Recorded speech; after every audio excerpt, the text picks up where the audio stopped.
But इससे पहले मैं पूछ जाऊं कि क्या काम कर लिया है क्या नहीं किया है, मैं 2 कहानियां बताना चाहूंगा। अभी हाल फिलहाल ही मैंने अपना घर शिफ्ट किया है, दिल्ली से गुड़गांव गया हूँ, और गुड़गांव के सबसे कोने में जाके मैं रहता हूँ, सोना में। पता नहीं कितने लोगों को पता होगा, सोना रोड काफी दूर है यहाँ से, 40-45 किलोमीटर दूर है। तो मेरे दोस्त मुझे पूछते हैं कि पागल होके इतने दूर कौन जाता है।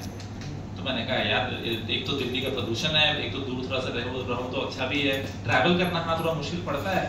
बट इस मीटिंग से पहले मैंने थोड़ा सोचा कि ये डिसीजन लिया क्यों। एक तो एक घर सस्ते हैं तो चलो वहां ले लेना थोड़ा आसान है, अब मेरे पास खुद की गाड़ी है तो मैं आ जाता हूँ मेट्रो स्टेशन तक। बट आई थिंक एक फैक्टर जो था, जो शायद मैंने सोचा नहीं था और बाद में मैंने मीटिंग के लिए सोचा, ये है कि आपके घर तक जो सामान आ सकता है उसका कितना वायबिलिटी है, वो एक बड़ा डिसाइडिंग फैक्टर है कि आप कहाँ रहना चाहते हैं। आप जितनी दूर जाएंगे उतना सामान आपके पास आना उतना मुश्किल होता है। इसलिए प्लेटफॉर्म वर्कर्स और गिग वर्कर्स कितने महत्वपूर्ण हैं हमारे रोज के लाइफ में, वो रियलाइजेशन एक्चुअली डायरेक्टली नहीं होता है जब तक आप ऐसी जगह पे नहीं है जहां पे आपका कोई डिलीवरी नहीं हो सकता। आधी रात में, दिन दोपहर में, आप कभी भी फटाक से आपने निकाला, ब्लिंकिट खोला और कुछ ऑर्डर कर दिया, जोमेटो खोला खाना ऑर्डर कर दिया, ये अमेज़न कर दिया और अपने हिसाब से 2 दिन बाद कुछ सामान आ गया। अभी मैं जहां रहता हूं, मेरे 2 बेस्ट फ्रेंड हैं। पहले का नाम है मनोज और दूसरे का नाम है साकिब। मनोज काम करता है मिल्क बास्केट में और साकिब काम करता है अमेज़न में। मैं पूरे दिन तो ऑफिस में रहता हूं, तो जितना भी मेरा सामान है, सुबह का ब्रेकफास्ट हो, लंच हो, मेरा घर का सामान हो, कपड़े हो, जूते हो, साकिर और मनोज नहीं होंगे तो सामान नहीं आएगा। इतना हमारा लाइफ डिपेंडेंट है उन पे। तो ये जो रियलाइजेशन है वो मुझे लगता है कि शायद हमने पूरी तरीके से समझा नहीं है, और ये बहुत अच्छी भी बात है क्योंकि गिग इकोनॉमी और गिग वर्कर्स का जो रेलेवेंस है वो हमारे लाइफ में एकदम इंटेग्रल है। प्रॉब्लम हमारे साइड से है कि हम उनको वैल्यू नहीं कर पा रहे हैं कि कैसे वैल्यू करें, वो है कौन, कैसे डिफाइन करें, कितने लोग हैं, ऐसे कितने साकिर हैं जो मेरे जैसे उत्सव के लाइफ में एक इंटेग्रल पार्ट है, और उनको क्या चाहिए, उनको क्या प्रॉब्लम्स हो रही है। दूसरा मैं स्टोरी बताना चाहूंगा। महीने भर पहले ऑस्ट्रेलिया के एक यूनिवर्सिटी से 10-15 जो फॉरेन एक्सचेंज स्टूडेंट्स होते हैं वो आए थे इंस्टीट्यूट। तो मैंने उनसे पूछा कि आप लोग 1 हफ्ते से इंडिया में हैं, दिल्ली में घूम रहे हैं, तो आपको क्या सबसे अच्छा लगा। तो किसी उधर के स्टूडेंट ने मुझे कहा कि हमें तो बिलीव ही नहीं हो रहा है कि सारा सामान 2 मिनट में आ सकता है। उनका कॉन्सेप्ट ही नहीं है कि फोन खोलो और फट से ऑर्डर कर दो और खाना, सामान सब कुछ आ गया। एक लड़का तो बस एक टी शर्ट और एक पैंट लेके आया था, उसने सब कुछ ब्लिंकिट से ऑर्डर किया है, इंस्टामार्ट से उसने ऑर्डर किया है।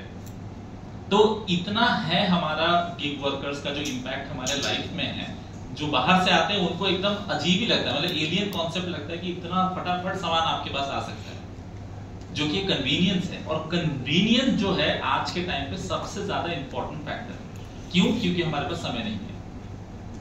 पहले के प्रेजेंटेशन में आई थिंक आईआईटी बॉम्बे से एक बार्गेनिंग पावर की हमने बात की थी। तो सिटीजन और सेक्टर के बीच में जो बार्गेनिंग पावर है ना, that comes at the cost of convenience. What am I willing to pay to get the convenience that I want for the things that I order और the things that I desire. तो ये जो एक balance of economy है ना, वो शायद अभी गिग वर्क और प्लेटफॉर्म वर्क में अभी तक आया नहीं है। So this is an entirely different discussion. I'll not go in that direction क्योंकि मेरा जो मैंडेट है वो हाउसिंग मिनिस्ट्री और सिटीज के साथ है, शहर के साथ है। 2-3 दिन पहले ही मिनिस्ट्री में हमारी एक मीटिंग थी, काफी सारे गिग वर्क के लोग थे, डॉक्टर आलम भी थे उस मीटिंग में। तो वहां पे बहुत सारे गिग वर्कर्स ने कहा कि हमारी जरूरतें क्या हैं। एक तो है कि सेफ्टी, एक सेफ रेस्टिंग प्लेस चाहिए। दिन भर मोटरसाइकिल चलाना, मैं एक टाइम पे एनजीओ में काम किया करता था, मोटरसाइकिल में पूरे दिल्ली घूमता था।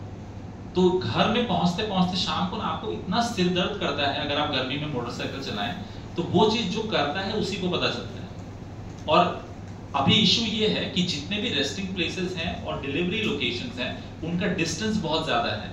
Average distance I think 15 kilometre है अभी, जितना हमें डेटा पता चलता है। और वो 15 किलोमीटर का डिस्टेंस बहुत ही प्रॉब्लमेटिक फैक्टर इसलिए है क्योंकि कोई डिलीवरी करके वापस नहीं जाना चाहता है, क्योंकि उसको फिर से गाड़ी रिचार्ज करनी होगी, तेल भरवाना होगा, वो भी एक एडेड कॉस्ट है। अगला प्रॉब्लम है, डॉक्टर विश्वनाथ ने जेंडर की बात की, महिलाओं की बात की। महिलाएं बहुत हद तक गिग वर्क में नहीं आना चाहती हैं 2 रीजन की। एक तो है कि सेफ्टी का बड़ा कंसर्न है, दूसरा सैनिटेशन का कंसर्न है कि पूरे दिन भर वॉशरूम की फैसिलिटीज नहीं मिल पाती हैं, और तीसरा सबसे बड़ा कंसर्न है बच्चे, उनको कहाँ छोड़ेंगे। रेडिली अवेलेबल क्रैश कहीं नहीं है, बहुत कम जगहों पे आपको मिलेगा कि ये क्रैश है जहां पे आप बच्चों को छोड़ सकें। तीसरा फैक्टर जो गिग वर्कर्स और प्लेटफॉर्म वर्कर्स को काफी ज्यादा अभी चुभ रहा है वो है फाइनेंशियल स्टेबिलिटी। आप उनके दिन के खर्चे ही इतने ज्यादा हैं कि अगर उनको फाइनेंशियल स्टेबिलिटी नहीं मिलेगी तो एक दिन का रोजगार अगर चला जाता है ना तो उनका लाइफ पूरा हिल जाता है, वो राइडर हो, वो लॉजिस्टिक्स में हो, वो ट्रांसपोर्ट में हो, किसी में भी हो, ये एक नोन फैक्ट है। और दूसरा उसका हिस्सा ये है कि बैंक्स वगैरह अभी गिग वर्कर्स को रिकॉग्नाइज नहीं कर पाते हैं कि एक वायबल लोन देने वाला एक इंसान है, ये पे कर पाएगा कि नहीं कर पाएगा। चौथा फैक्टर है कि इन सब चीजों को करने के लिए करेगा कौन, सरकार करेगा या प्लेटफॉर्म करेगा, जोमेटो करेगा, स्विगी करेगा, कौन करेगा, ये सरकार करेगा।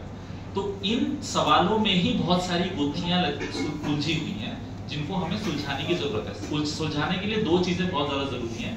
मुझे लगता है शोध करना बहुत जरूरी है कि नंबर्स, जैसे हमारे जितने भी वक्ता हैं उन्होंने बोला, आई थिंक संगम जी कह रहे थे, राहुल जी कह रहे थे और डॉक्टर विश्वनाथ ने भी कहा कि नंबर्स वाला बड़ा प्रॉब्लम है। 41 मिलियन है, 10 मिलियन है, 8 मिलियन है, नीति आयोग एक दूसरा नंबर देता है, जो इंडिपेंडेंट रिसर्च है वो एक दूसरा नंबर देता है। बट इतना मुझे जरूर पता है कि रिसर्च कह रहा है कि आने वाले 5 सालों में गिग वर्क इंडिया का 2.5% ऑफ द इकोनॉमी में कंट्रीब्यूट करेगा, जीडीपी। 2.5% बहुत बड़ा नंबर होता है। और ये अगर आप लोग कर रहे हैं रोज 10 घंटा मोटरसाइकिल चला के, कार चला के, तो आई थिंक किसी भी सरकार या किसी भी प्लेटफॉर्म की एक कहते हैं ना रिस्पॉन्सिबिलिटी बनती है कि आपका वर्क लाइफ और आपका क्वालिटी ऑफ लाइफ पे काम किया जाए। तो as a ministry, as an institution हम लोग 3 चीजों पे फोकस करने वाले हैं। एक तो है कि सोशल इंफ्रास्ट्रक्चर को कैसे अच्छा बनाया जा सकता है, आपके लिए रेस्टिंग प्लेसेस वायबल लोकेशंस में हो जहां पे आपका फुटफॉल ज्यादा होता है या डिलीवरी ज्यादा होती है। उसके लिए हम लोग सोच रहे हैं कि जितने भी प्लेटफॉर्म ऑपरेटर्स हैं जैसे जोमेटो, स्विगी, ब्लिंकिट वगैरह, उनके साथ हमें ये समझने की जरूरत है कि वो रेंटल मॉडल्स पे कैसे काम करेंगे। जमीन मिनिस्ट्री की हो सकती है, जमीन सरकार की हो सकती है, स्ट्रक्चर आपको बनाना है, रन आपको करना है, तो उसमें बहुत सारे बेनिफिट्स भी मिलते हैं जो आप तक वो एक्सटेंड कर पाएंगे। दूसरा है कि फाइनेंशियल स्टेबिलिटी कैसे लेके आएंगे। आप लोगों को नेशनल अर्बन लाइवलीहुड मिशन के बारे में पता होगा और पीएम स्वनिधि मिशन के बारे में भी पता होगा। स्वनिधि स्ट्रीट वेंडर्स के लिए है और livelihood mission every other category of livelihood के लिए है। तो उसका एक नया अवतार आने वाला है जिसमें अभी हम लोग डिस्कशन कर रहे हैं सिडबी और बाकी लेंडर्स के साथ कि कैसे जीरो सिविल स्कोर या मिनिमल सिविल स्कोर के लोगों को लोन्स दिए जा सके, इंडिविजुअल लोन्स कैसे दे सके और ग्रुप लोन्स कैसे दे सके, जो कि आप लोगों की भी सबसे बड़ा प्रॉब्लम होता है कि बैंक आपको लोन नहीं दे पाता चाह के भी। तीसरा जो चीज हम करना चाहते हैं कि लेंडर्स के साथ मिलके जो आप लोगों को लोन दिया जाएगा वो लोन आपका क्रेडिट वर्दीनेस बढ़ाएगा, ताकि आप लोगों को लोन देना एक लायबिलिटी नहीं होगी, एक प्राइमरी सेक्टर या प्राइम सेक्टर लेंडिंग में उसको काउंट किया जाएगा। ये है तीसरा। और चौथा है बेसिक अम्यूनिटीज शहरों में कैसे बढ़ाई जा सके, public toilets, shelters, shelter for homeless जो कि आजकल आज के डेट में बहुत सारे हैं दिल्ली में, उनको कैसे रिपर्पस किया जा सके। उसमें रिचार्जिंग स्टेशन या चार्जिंग स्टेशन लगा दें, वहां पे रेस्टिंग फैसिलिटीज दे दें, वहां पे पानी के डिस्पेंसर्स लगा दें। और उसके साथ हम लोग आरडब्ल्यूएस के साथ भी बात करना चाहते हैं कि बड़े बड़े सोसाइटीज में रेस्टिंग फैसिलिटीज कैसे बनाई जा सकती है। जैसे मैं अपने सोसाइटी की बात कर रहा हूँ, वो सोना में है, नियरेस्ट जो लोकेशन है जहां से आप लोग मतलब डार्क स्टोर्स या फैसिलिटी से सामान आता है वो तकरीबन 20 किलोमीटर दूर है। वहां से डिलीवरी करके उसको वापस जाना इज 40 किलोमीटर राउंड ट्रिप। वो इतनी दोपहर में वो नहीं जा सकता है, कहीं उसको रेस्ट करना है, तो इस तरीके से आरडब्ल्यूएस इसमें कंट्रीब्यूट कर सकते हैं। तो ये 3-4 चीजें हैं जिसपे हम लोग अभी फोकस करना चाहते हैं। मैं आई थिंक राजेश जी ने कहा कि अनुभवी और जानकारी, मैं अनुभवी और जानकारी दोनों में से कुछ भी नहीं हूँ, मैं सीखने के लिए आया हूँ। तो आई थिंक डॉक्टर विश्वनाथ और जितने भी आईटी के प्रोफेसर हैं और हमारे ट्रेड यूनियन से जो सर हैं, जितना भी आपने प्रेजेंटेशन दिया, आप लोगों की जो आप बीती है, आई थिंक उसको मैं लेके जाना चाहता हूँ कि ये हमारे लिए रिसर्च पॉइंट्स हैं। तो मैं इतने में ही रुकूंगा। आई थिंक जितना बाकी का समय है वो शायद हम थोड़ा सा उनसे भी सुन लें, जितने लोग हमारे गिग वर्कर्स आए हैं। Rajesh ji, that's my thing. Thank you.